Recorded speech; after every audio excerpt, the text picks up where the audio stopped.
Assalamu alaikum. I hope you all are fine and living happy life. I am Hamid Dairi, Advocate High Court, Civil and Tax Lawyer and Consultant. I am practicing at Islamabad and I am part of the prominent legal firm.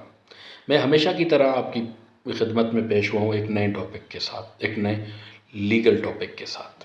तो आज जो मेरा topic है वो है registration and dissolution of political party legal point of view से, कि वो पॉलिटिकल पार्टी कहाँ पे रजिस्टर हो सकती है, पॉलिटिकल पार्टी कैसे रजिस्टर हो सकती है, कौन कौन रजिस्टर करवा सकता है और उसकी डिसोल्यूशन क्या क्या होगी, वो डिज़ोल्व कैसे होगी। तो ये है आज का मेरा topic.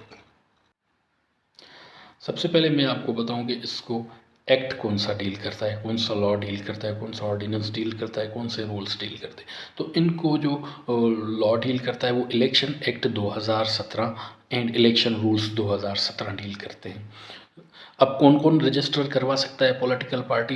Political party every person, every citizens of Pakistan वो रजिस्टर करवा सकते हैं पॉलिटिकल पार्टी, या एसोसिएशन ऑफ पर्सन, एक ग्रुप हो कुछ पर्सनस का, वो भी जो पॉलिटिकल पार्टी रजिस्टर करवा सकते हैं। अब मैं आपको बताता चलूँ इसका प्रोसीजर क्या होता है। आपने अंडर सेक्शन 202 की एप्लीकेशन देनी होती है इलेक्शन कमीशन ऑफ पाकिस्तान को। उस एप्लीकेशन का फॉर्म आपको इलेक्शन रूल्स में मिल जाएगा कि कौन से फॉर्म में या कौन सा उसका पैटर्न है उस एप्लीकेशन देने का। तो जो आप एप्लीकेशन सबमिट करवाएंगे बिफोर द इलेक्शन कमीशन, तो उसके साथ आपने डॉक्यूमेंट कौन कौन से अटैच करने हैं। तो आपने जो डॉक्यूमेंट अटैच करने हैं उनके साथ, तो आपने सबसे पहले तो वो एप्लीकेशन के साथ आपने कॉन्स्टिट्यूशन ऑफ योर पार्टी, जो आपने अपनी पार्टी का आइन बनाया होगा, आपने वो अटैच करना है। उसके बाद आपने एट लीस्ट 200 मेंबर्स आपके पार्टी में होने चाहिए, तो उन सबके सिग्नेचर्स और उनके थंब इम्प्रेशंस वो भी आपने अपनी एप्लीकेशन के साथ लगाने हैं। और सर्टिफिकेट ऑफ पॉलिटिकल लीडर तो वो भी आपने अपनी एप्लीकेशन के साथ लगाना है। इसके बाद आपने 200 जो मेंबर्स जिनके आपने सिग्नेचर लिए थे उनके CNIC के फ़ोटो कॉपीज़ भी आपने उस एप्लीकेशन के साथ लगानी है। मीन्स ये मैंडेटरी रिक्वायरमेंट है कि 200 मेंबर आपके पार्टी के होने चाहिए। तो इसके बाद आपने क्या करना है कि आपने 2 लाख रुपए फ़ीस, जो पॉलिटिकल पार्टी रजिस्ट्रेशन फ़ीस है, वो 2 लाख रुपए आपने इलेक्शन कमीशन ऑफ पाकिस्तान के अकाउंट में जमा करवानी है।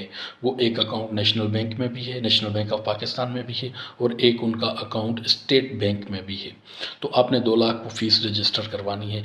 अगर इलेक्शन कमीशन सेटिस्फाई हो गया, आपके जितने भी आपने जो भी डॉक्यूमेंट जमा करवाए हैं, जो भी आपने एप्लीकेशन दी है, अगर उनसे वो हो जाता है, सेटिस्फाई हो जाता है, तो वो आपकी पॉलिटिकल पार्टी रजिस्टर कर देगा। अगर नहीं होता और इन केस आपकी रजिस्ट्रेशन ऑफ पॉलिटिकल पार्टी जो है वो कैंसिल हो जाती है, तो आपके पास फिर क्या लीगल रेमेडी होगी। आपने विद इन 13 डेज़ अपील करनी है before the honourable supreme court of Pakistan.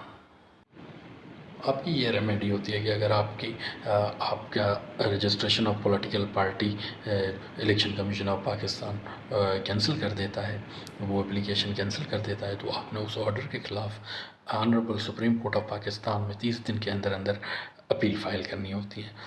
अब आ जाते हैं, जब आप पॉलिटिकल पार्टी बना रहे हैं तो आपने किन बातों का ख्याल रखना है जो under the political act election act 2017 के अंडर सेक्शन 200 एंड 201 में वो बातें मेंशन हैं।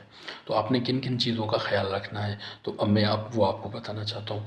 जो आपने पॉलिटिकल पार्टी बना रहे हैं, तो आपने ये ख्याल रखना है कि वो पॉलिटिकल पार्टी जो फंडामेंटल राइट जो कॉन्स्टिट्यूशन में दिए गए हैं कि उनके ख़िलाफ़ कोई काम ना करे, या फिर ऐसा कोई राय कायम ना करे जो उनके अगेंस्ट फंडामेंटल राइट्स हो। दूसरी ये बात है जो आपने जहन में रखनी है जब आप पॉलिटिकल पार्टी बना रहे हैं, कि सियासी जमात पाकिस्तान के अमन व आम या अवामी अखलाकियात की सलामती को मजरूह ना करे और किसी टेररिस्ट एक्टिविटी का हिस्सा ना बने।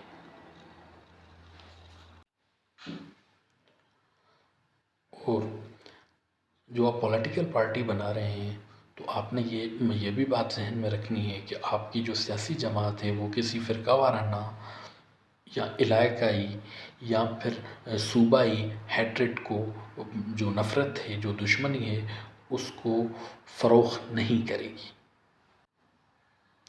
आपने ये बात भी ज़हन में रखनी है कि जब आप पॉलिटिकल पार्टी बना रहे हों तो आपने जो पॉलिटिकल पार्टी बना रहे हैं वो आपके किसी मेंबर को, अपने किसी मेंबर को या किसी दूसरे पाकिस्तानी शहरी को कोई, या किसी भी शख्स को कोई मिलिट्री या पैरामिलिट्री ट्रेनिंग नहीं देगी।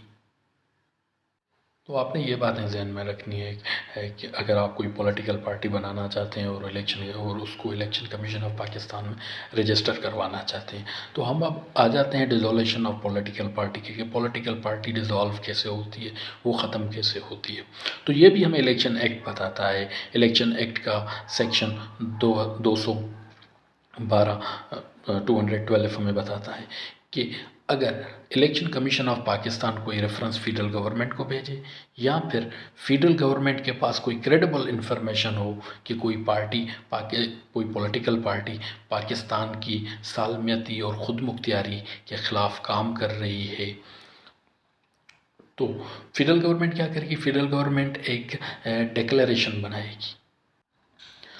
तो वो जो डिक्लेरेशन फेडरल गवर्नमेंट बनाती है, तो वो विदिन 15 डेज़, 15 दिन के अंदर अंदर वो डिक्लेरेशन, वो जो फेडरल गवर्नमेंट रेफ़र करेगी before the honourable supreme court of Pakistan में।